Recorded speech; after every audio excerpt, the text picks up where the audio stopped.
How African startups are quietly changing the future of money.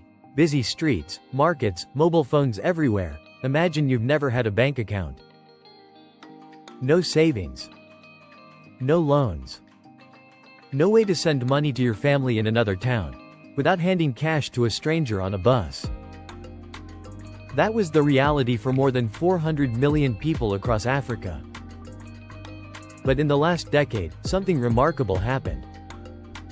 A new generation of African founders decided to build the financial system their continent never had. And the rest of the world is finally paying attention. How African startups are changing the future of money. The problem nobody wanted to solve, 0-30 to 115. Let's start with the numbers, because they're staggering.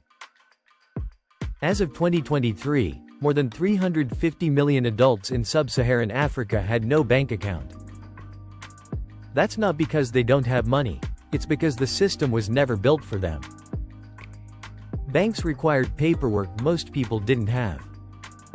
Branches were only in cities. Fees were too high. And for rural communities? A bank might be a 4-hour journey away. The result? Nearly 90% of transactions across the continent were still being done in cash. But there was one thing almost everyone had. A mobile phone. And that changed everything. The story of African fintech really starts in Kenya, in 2007.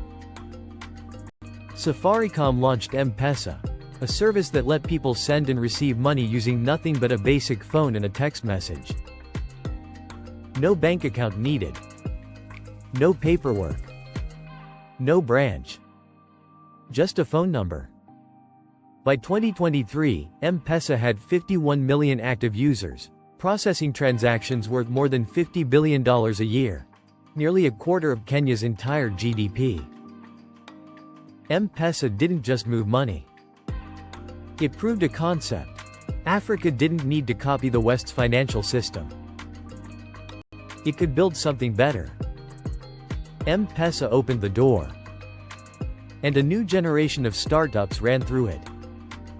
Take Flutterwave, founded in Nigeria in 2016. Its mission was simple: make it as easy to send money across Africa as it is to send an email.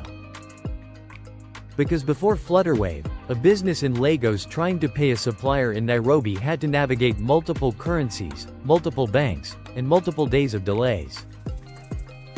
Flutterwave built the infrastructure to fix that.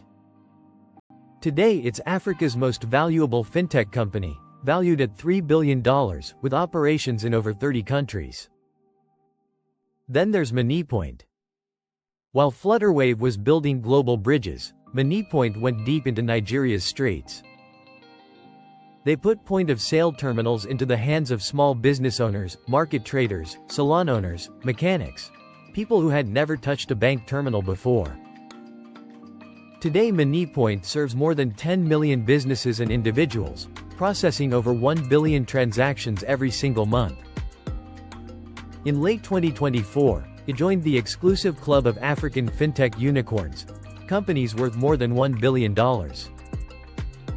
In 2025, African tech startups raised a combined $4.1 billion in funding, a 25% jump from the year before and the strongest year since 2022. Fintech led the pack, pulling in over $1.2 billion across 124 companies. And here's what's different now. These aren't just venture capitalists making bets. Development finance institutions, global banks, and African institutional investors are all putting money in. Because they've seen the proof. African fintech isn't a promise anymore. It's a track record. Here's what most people outside Africa still don't fully understand. African fintech isn't just solving African problems. It's building models the entire world will learn from. When your market has 90% cash transactions and no legacy banking infrastructure to work around, you're forced to innovate faster. You can't just digitize an existing system, you have to build from scratch. That's produced companies that blend digital apps with on-the-ground agents, reaching customers that pure digital banks never could. And it's produced a generation of founders, in Lagos, Nairobi, Dakar, Kampala, who are solving problems at scale that Silicon Valley hasn't had to think about yet. It's the blueprint. The question isn't whether African fintech will change global finance. The question is, how fast? Drop a comment. Which African fintech startup do you think will be the next big global name?